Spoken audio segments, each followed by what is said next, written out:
O pessoal que não entende, nunca estudou o assunto, acha que é o seguinte: o comunismo, o sujeito toma poderes, agora é o comunismo, tio, mas agora toda a propriedade é estatal. Isso só na cabeça de jumento. Karl Marx dizia que a propriedade tem de ser estatizada progressivamente, lentamente, através da taxação progressiva. Aumentar imposto, aumentar imposto, aumentar imposto, e isso vai estrangulando os caras e transformando os empresários cada vez mais em escravos do governo. Que é um processo que o nazismo fez igual, colocar o empresariado de joelhos. Só que o nazismo queria parar aí. Vamos dizer, o nazismo se contentava com o socialismo.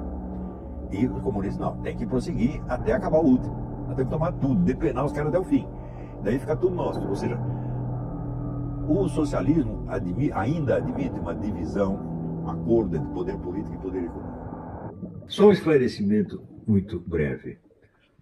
O Lula não roubou 6 trilhões de reais do Brasil para gastar nos puteiros, para ir comer pato numerado no Ritz, para comprar joias para as amantes dele. Não. Ele roubou para salvar da destruição o movimento político mais homicida, mais monstruoso, mais inumano que a humanidade já conheceu.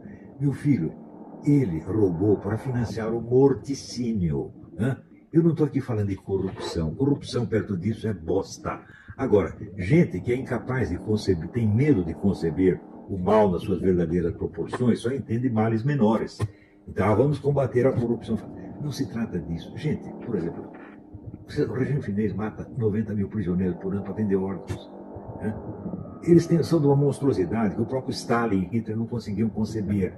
E é isto que está sendo restaurado com o dinheiro que o Lula roubou. No 15º aniversário do Foro de São Paulo, as Farc enviaram ao Lula uma mensagem cumprimentando, agradecendo por ter salvado da destruição o movimento comunista no continente. Então, o roubo em si tem muito menos importância do que o motivo do roubo. Não é o quanto ele roubou, é para que ele roubou. Ele não roubou para torrar dinheiro, ele não roubou para ir nos puteiros, para ter um monte de amante. Não, ele roubou para financiar o morticínio, genocídio, assassinatos em massa, uma monstruosidade indescritível. Você acredita? Muita gente acredita que o centro do poder é o STF. O quê? Isto mostra um analfabetismo político monstruoso. O STF se criou a si mesmo, ou ele foi criado pela esquerda ao longo de 40 ou 50 anos de esforços?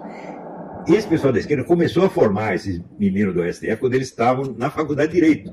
E levou 40 ou 50 anos para botar eles lá. O STF é um órgão da esquerda, ele não comanda a esquerda. A esquerda não comanda. Experimenta um desses ministros contrariar ou descontentar a esquerda para ver o que acontece. Vocês não ouviram falar do Teoriza Vacas, não? Outra coisa, vocês não viram a vida do Gilmar Mendes? Gilmar Mendes era um homem da direita, era um liberal conservador. Por que ele mudou? Porque mandaram mudar. E aí dele se desobedecer. O centro de comando não está no STF. O STF é um órgão oficial. O STF é um órgão oficial. O órgão oficial, no mundo da esquerda, é a fachada, é a parte externa. Quem manda é quem está lá no fundo, porra. Você nem sabe quem é. Se você perguntar quem é o comitê central da esquerda, você não sabe quem é, eu também não sei atualmente. Antigamente sabia, agora não sei mais. Então, é aquela frase do René Guénon: o segredo é da essência do poder. Então, quem manda no Brasil é o comando central da esquerda, meu Deus do céu. Em parte você os identifica, porque tem alguns participantes do Foro de São Paulo, mas outros você nem ouve falar. É esses que nós temos que destruir, gente. São eles que põem os ministros no STF. O pessoal da direita só pensa em eleições. E cada palavra que eu digo, eles pensam que eu estou me referindo ao resultado da eleição de 2022. Isso é totalmente absurdo. Porque, você veja, não foi durante a gestão Bolsonaro que a esquerda implantou a sua ditadura?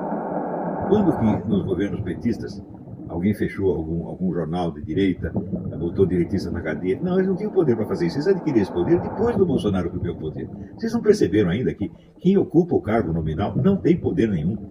O poder não está na presidência, meu Deus do céu. O poder está na sociedade humana, na trama da sociedade. Quem domina essa trama é que tem o poder. Então vamos perguntar o seguinte: vocês botaram o sujeito na presidência, muito bem, parabéns. Agora me diga o seguinte: quantos grêmios de faculdades vocês tomaram? Nenhum. Quantas redações de jornal vocês tomaram? Nenhum. Quantos sindicatos vocês tomaram? Nenhum. Quantas igrejas de teologia da libertação vocês tomaram? Nenhum. Em suma, vocês deixaram tudo na mão dos comunistas e está na mão deles. Eles fazem o que quiserem. Deu para entender? Quer dizer, o STF não é senão o porta-voz do consenso do pessoal esquerdista. E eles estão exercendo o poder e vão continuar exercendo. E se o Bolsonaro for eleito, eles vão exercer mais ainda, porque o Bolsonaro já provou que ele não tem a mentalidade necessária para enfrentar essa gente. Eu vou lhes dar um exemplo. Ele fez o possível para derrubar a Rede Globo. Muito bem, ela não derrubou, mas ela enfraqueceu muito. Agora, o Terça Livre não foi enfraquecido, foi totalmente destruído. Isso diante dos olhos do Bolsonaro. Ora, Nietzsche já ensinava que só se vence aquilo que se substitui. O que puseram no lugar da Globo? Nada. Tem alguma TV conservadora? Tem alguma estação de rádio conservadora? Não tem. Tem algum jornal conservador? Não tem nada. Ou seja, vocês estão se esforçando para ganhar a eleição e estão deixando a sociedade, o poder social, na mão dos comunistas, meu Deus do céu.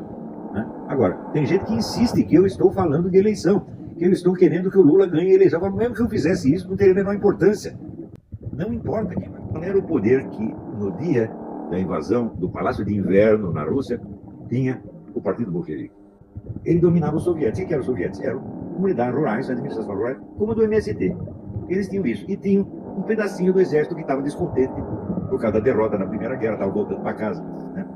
Desiludido, revoltado com o governo. Era isso que o Partido Comunista tinha. O Partido Comunista não tinha um cargo público, não dominava uma delegacia de bairro, não dominava uma escritório arrecadador de imposto, nada.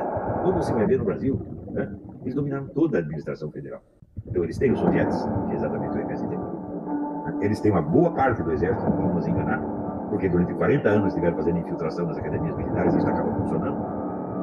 E tem toda a administração federal, uma boa parte das administrações estaduais. E tudo isso apoiado num esquema exterior que congrega no Foro São Paulo 200 partidos e outras organizações, sem contar o apoio da mídia internacional, o apoio que tem nos organismos internacionais, etc. Tudo isso é o esquema que domina o Brasil. Domina contra a vontade da população. Tudo que nós temos hoje, assim, 80% da população, contra um esquema de poder como nunca se viu no mundo. Pensar bem. Veja todos os casos em que o movimento revolucionário tomou o poder. Pergunta o que ele tinha na mão antes. Pergunta assim, o que os nazistas tinham na mão quando eles tomaram o poder? Eles não tinham nada. Né? Eles tinham um pedacinho assim das Forças Armadas, tinham um grupo militante, era isso, era tudo que eles tinham. O que o Mussolini tinha quando tomou o poder na Itália? Também a mesma coisa. Agora, o que essa pequenas partes do Foro São Paulo tem no Brasil? Toda a administração tem. Então isso quer dizer que o pessoal conservador, direitista, etc., deixou que isso chegasse longe demais, apesar de eu estar advertindo, gritando, chorando,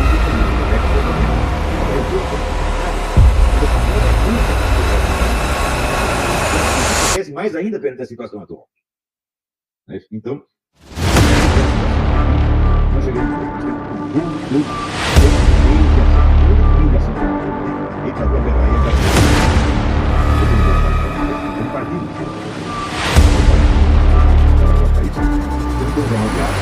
a televisão, não tem uma universidade, nada, todo o establishment em cima.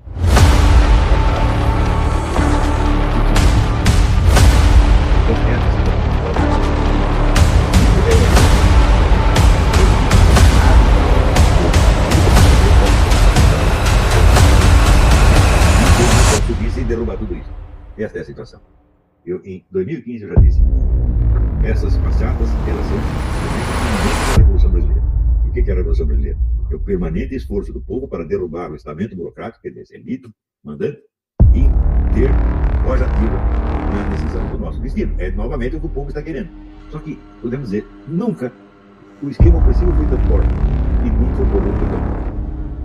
Esta é a situação que vai dar em seguida, não sei, em grande parte do depende disso.